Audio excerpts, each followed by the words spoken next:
how's it going? It is time to talk about the Pinion Gearbox. Whoa, yes, I love this. I'm going to start off by saying that this is a very biased review of the Pinion Gearbox. I absolutely love it. I've had it on my Priority 600 for about a year and a half now, and this is a bike that I use every single day. I don't have a car. This bike is my car, and it's been through rain and snow and mud. And my favorite part about the Pinion system is that there is virtually zero maintenance. They say every 6,000 miles or once a year you need to get in there and change the oil, and that is about it. And I haven't even done that, and it still works like a dream.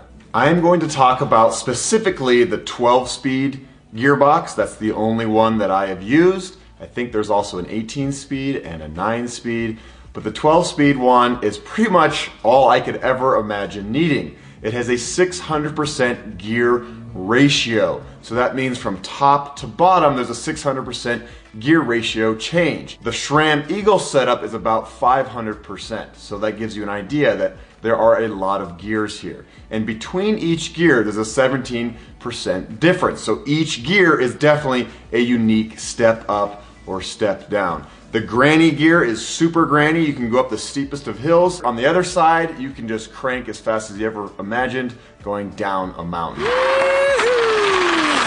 In this video, I'm going to specifically be talking about Pinion gearboxes for mountain biking.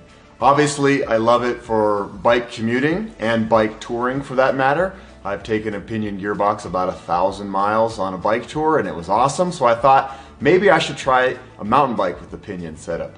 So my good friends at Gates lent us these really awesome REEB, made in Colorado, 6 Fiddy bikes outfitted with the Pinion gear system. R-E-E-B.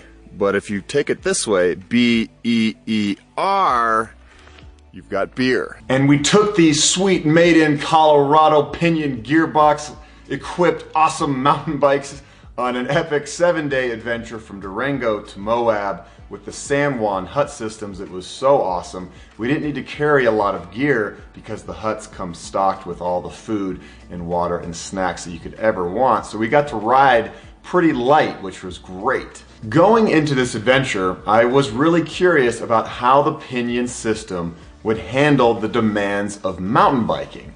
You know, when you're just commuting or on a bike tour, you're not shifting gears under a lot of pressure. You're just pedaling at a pretty slow pace. But with mountain biking, you're going up and down and up and down and switching gears quite often. And I just was curious about how this system would handle those demands. And you know what I found out after riding all day, every day for 7 straight days? The Pinion system is amazing. On a normal mountain bike, you're usually crunching through gears when you're going uphill and your chain is just grinding on your cassette. That does not happen with Pinion. It is always in tune, it is always accurate, it is always in sync. One thing that is very important to know about the Pinion gearing system is that you cannot change gears while you are pedaling. You simply learn that before you go into a steep hill, you change your gears so that you're ready. And if you really have to change gears when you're like powering through something, you just lay off for a second, make your change, and you're good to go. It's definitely heavier than your traditional drivetrain with a cassette and a derailleur. But the weight is focused on the center of the bike, which helps out with the handling and taking the weight off the rear wheel. Weight doesn't really affect me. I don't care that much about weight. I'm always packing my bikes down with gear anyway, so my bikes are usually pretty heavy. And the trade-off for the weight is that you have a zero maintenance drive system. Look at all this gunk that wants to get into the gears, but it can't get into the gears because it's all enclosed. Another thing, the Pinion gear system supposedly has more drag than your traditional drivetrain, although I've never really noticed it. Again, it's kind of like my bike's always being heavy. I'm used to pedaling hard, and it feels like a normal setup to me. Here is one definite downside. You can't just go to a store and buy a Pinion gearbox and put it on your bike. Your frame has to be specially made for Pinion.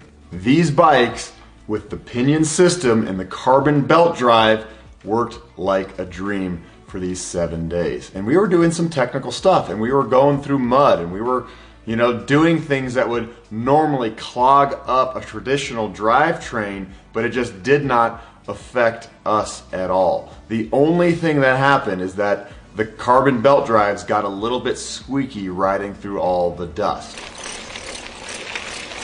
And when that happens on a carbon belt drive, you just shower it with water and you're good to go. The great thing about a carbon belt drive is that you never need to oil it. It's pretty much no maintenance. So coupled with the Pinion system, you've got pretty much an indestructible drivetrain.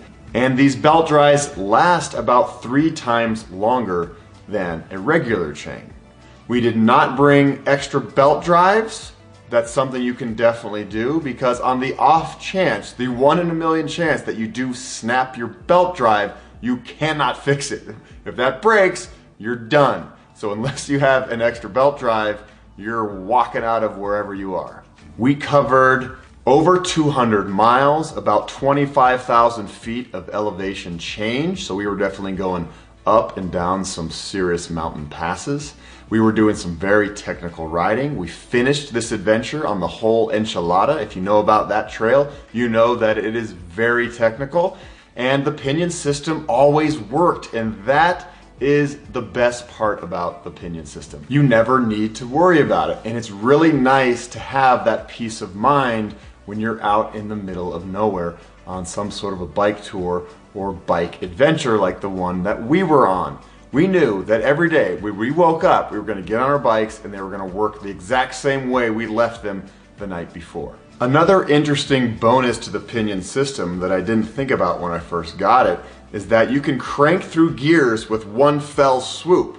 You know, if you're on a regular bike with a cassette, the chain has to make its way up the cassette if you're going from small to large or large to small. With Pinion, you're stopped, you can go from gear 1, crank it down, and be in gear 12, and it's just ready to go, like a car.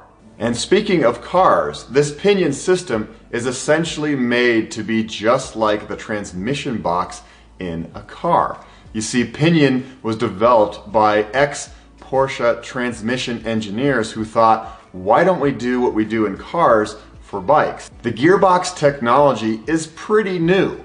And I know that they're just going to be getting better and better and better. And along with that, I'm guessing the weight's going to come down a little bit, and most importantly, the price is going to come down. The Pinion gearbox is definitely a lot pricier than your traditional drivetrain. But like I've said many times before, it's worth it to me. I love the peace of mind knowing that this bike is going to always work. High five.